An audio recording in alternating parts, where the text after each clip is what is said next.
The latest revelations from The Young and the Restless suggest that something far more disturbing has been unfolding beneath the surface of Mariah Copeland's life for months. Long before her actions escalated into something so shocking that Genoa City can no longer look away. What initially appeared to be stress, emotional fragility, or unresolved trauma has now revealed itself as a profound and dangerous unraveling of identity. Mariah Copeland is no longer behaving like the woman viewers have come to know, and the kidnapping of Dominic Winter's Chancellor is not an isolated act of desperation but a symptom of a deeper, far more sinister breakdown. The fact that Mariah has been experiencing vivid hallucinations of Ian Ward immediately raises red flags, because hallucinations of this intensity do not emerge in a vacuum. Especially not in someone whose mental health history, while complicated, has never included sustained psychosis. This has led to an unavoidable question circulating through Genoa City and beyond. Is Mariah truly losing her grip on reality, or is someone deliberately pushing her there? To understand the severity of what is happening, it is essential to revisit Mariah Copeland's mental health history in full context. Mariah's childhood was undeniably traumatic, marked by abandonment, manipulation, and emotional neglect, but trauma alone does not equate to severe mental illness. Over the years, Mariah has shown resilience, emotional insight, and a strong capacity for self-awareness. She has struggled, yes, but she has never previously experienced extended hallucinations, dissociative episodes, or violent impulses detached from reality. Her emotional pain has always had recognizable triggers and coherent responses.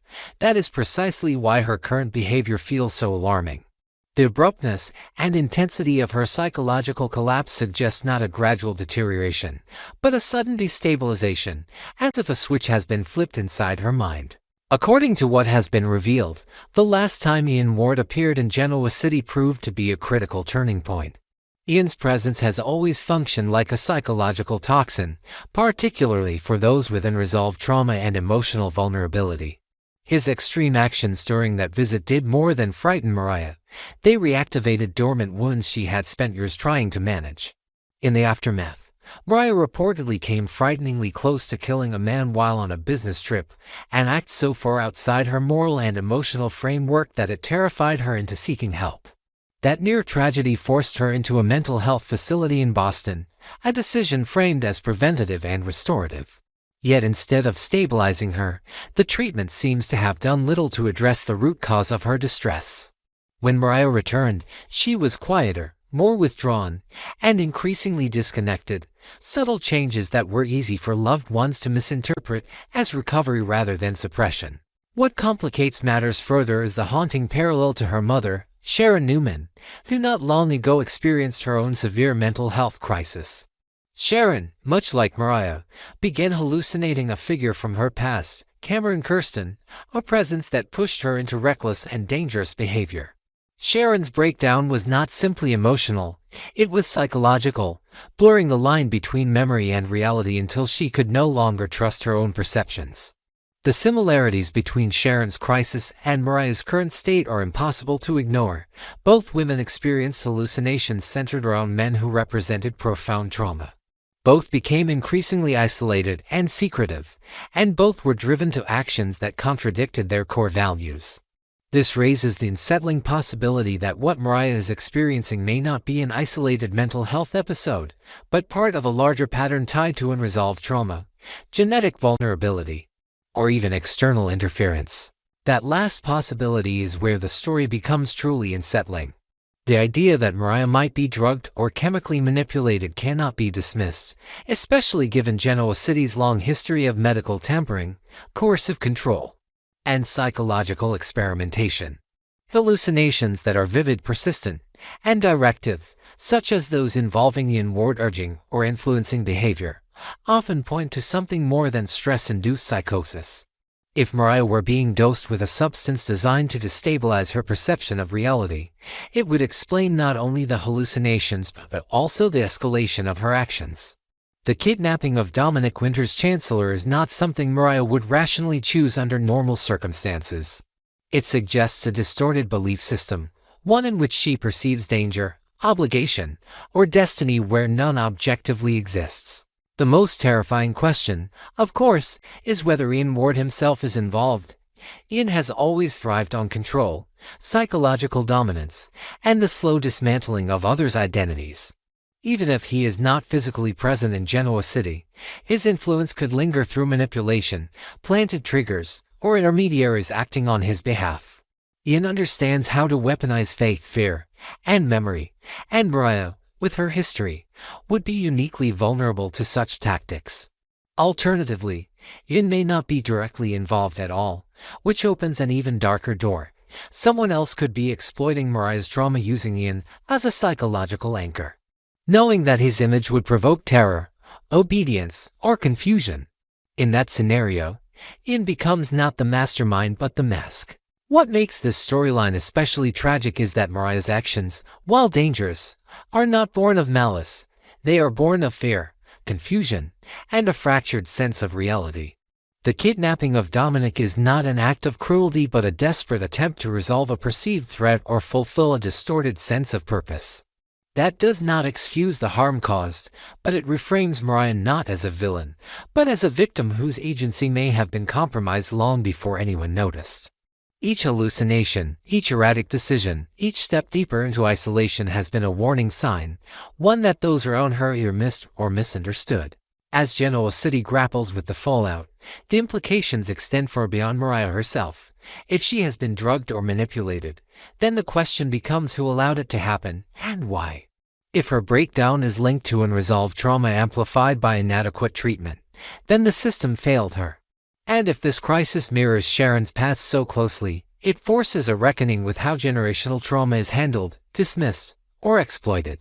The truth, whatever it may be, promises to be devastating, not only for Mariah and Dominic, but for everyone who believed they understood where the danger lay. What is clear is that Mariah Copeland has not simply snapped. Something has been building, something has been feeding on her vulnerability, and until the source of her hallucinations is uncovered, no one can be certain that the threat has truly passed. In a city where minds have been controlled before and memories have been rewritten, the most frightening possibility is not that Mariah has lost herself, but that someone else has been systematically taking her apart, piece by piece, waiting for the moment she would finally break. If we look at everything that's been happening to Mariah through the lens of Ian Ward and Jordan Howard, the picture stops feeling like a random mental breakdown and starts to look much more like a slow-motion attack that has been carefully engineered from the shadows. The key detail that changes everything is the reminder that Ian and Jordan have already done this before. In the past, they didn't just manipulate a vulnerable woman emotionally, they drugged her as part of a calculated plan to get close to Mariah. That precedent matters, because it proves this isn't a new tactic for them. It's their signature move. So when Mariah begins seeing Ian, hearing him, feeling his presence as if he's right there with her, we have to ask, is this truly her mind collapsing under trauma? Or is someone once again waging chemical warfare on her sanity? The fact that Ian Ward is still alive turns that from a theoretical fear into a very real possibility. Fans of The Young and The Restless remember all too well the eerie moment after Victor shot Ian at the ranch. We were told he was dead, the story framed as if order had finally been restored, but then the camera lingered just long enough, and we saw Ian opening his eyes on the way to the morgue. That single, horrifying detail rewrote the entire narrative. In soap terms, a body that moves is a story that isn't finished. Ian surviving that encounter means his absence has never been a guarantee of safety. It has only ever meant that he's had time to wait, watch, and choose the perfect moment to strike back at the people he believes wronged him. Once you bring that knowledge into Mariah's current situation, her hallucinations stop feeling like random manifestations of stress and start looking suspiciously like the symptoms of something being done to her. Ian has a history of using drugs to weaken his targets, to blur the line between reality and imagination until they doubt their own minds. He did it with Sharon, slipping something into her drink to destabilize her, to make her easier to control and torment. Sharon's spiral wasn't just emotional, it was chemical. She saw Cameron, felt haunted by ghosts, and made desperate choices because someone deliberately took away her ability to trust what she was seeing and feeling. If Ian was willing to do that to Sharon, a mother who has fought hard to rebuild her life, why wouldn't he do the same, or worse, to Mariah? A woman he sees as part of the same web of betrayal and resistance that once defied him. Mariah's symptoms line up disturbingly well with the idea of being drugged over time. This isn't a sudden break triggered by a single traumatic event. It's a long, slow unraveling. For months, she hasn't been herself. Her personality has felt off, her reactions heightened, her sense of reality unsteady. Hallucinations of Ian don't appear out of nowhere, especially when he's someone she already associates with danger, violation, and cult-level manipulation. If someone wanted to torture her from the inside out, what better method than to slowly saturate her nervous system with something that induces paranoia, vivid visions, and emotional volatility? Every time she sees Ian in her mind, she relives the worst parts of her past. Every time she questions whether he's really there, she loses another piece of trust in herself. And then there's Jordan Howard, the silent question mark in the background. Jordan was part of this pattern before, complicit in drugging another woman as part of a long game connected to Mariah. She proved that she's willing to cross ethical and legal lines if it serves a larger plan. Officially, Jordan is dead, written off the canvas, filed away as a resolved threat. But in a soap universe, death is a flexible concept at best. Bodies vanish, deaths are staged, allies act as proxies. If Jordan was clever enough to take part in a psychological operation once, it's not impossible she has prepared contingencies that continue even in her absence, or that her supposed death was just another layer of misdirection. In this world, anyone who dies under murky circumstances has to be treated as potentially active until proven otherwise, and even then, proof is a fragile thing. So could Ian be drugging Mariah's drinks, just as he did Sharon's? That theory answers too many questions to be ignored. It explains why Mariah's break feels externally triggered rather than organically developed. It explains why her hallucinations are so specific, centered on Ian, not random images or fears. It explains the timing, coinciding with the unresolved legacy of his last visit, and the incompleteness of her treatment in Boston. The facility may have stabilized her on the surface, but if no one realized she was being chemically sabotaged, then all they could really do was treat symptoms, not the source. As soon as she returned to her normal life, any continued exposure to whatever Ian might be slipping into her system would pull her right back down into the spiral. If Jordan is involved, directly or indirectly, then the scheme becomes even more insidious. Jordan has always thrived in liminal spaces between life and death, truth and lies, presence and absence. Even if she isn't standing in front of Mariah, she could have recruited someone else, arranged a system, or left instructions designed to activate exactly when Mariah seemed strongest.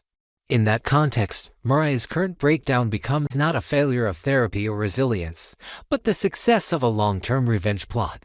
Ian and Jordan aren't simply punishing her for what she did in the past. They're using her love for Dominic and her connection to Sharon as weapons. By driving her into a state where kidnapping Dominic feels like protection or necessity, they ensure maximum damage to Mariah's freedom, to Dominic's safety, and to Sharon's already fragile faith in her ability to protect her children. What makes this theory so frightening is that it blurs the line between guilt and victimhood. Yes, Mariah physically carried out the kidnapping. Yes, she made dangerous choices. But if those actions were taken under the influence of substances designed to alter her perception, then her culpability becomes complicated. It's no longer just about what she did, but what was done to her. And if Sharon's own history with drug-induced hallucinations is any indication, the emotional fallout will be brutal. Sharon will be forced to confront the possibility that the same kind of violation she once endured has now been visited on her daughter, and that despite all her efforts to break the cycle, the darkness has circled back around. The unresolved status of Ian's survival hangs over all of this like a storm cloud. We know he opened his eyes on the way to the morgue. We know he has the intelligence, patience, and cruelty to orchestrate something like this from the shadows.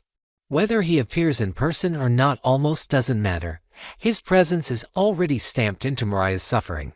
The mere possibility that he is still out there, watching, reaching, poisoning, is enough to keep the entire town on edge. And Jordan, dead or not, remains a reminder that no alliance is ever truly over, no threat completely buried. In the world of a long-running soap, the question "is anyone really gone?" is more than a trope, it's a narrative law. Villains reappear, traumas resurface, and secrets never stay buried forever. So when we look at Mariah Copeland's current state, the hallucinations, the drastic actions, the echoes of Sharon's past, the history of Ian and Jordan drugging another woman, the simplest, most chilling conclusion is this: she may not be breaking down on her own at all. She may be under attack again, from enemies who understand that the most devastating way to destroy a person is not to hit their body, but to quietly steal their mind.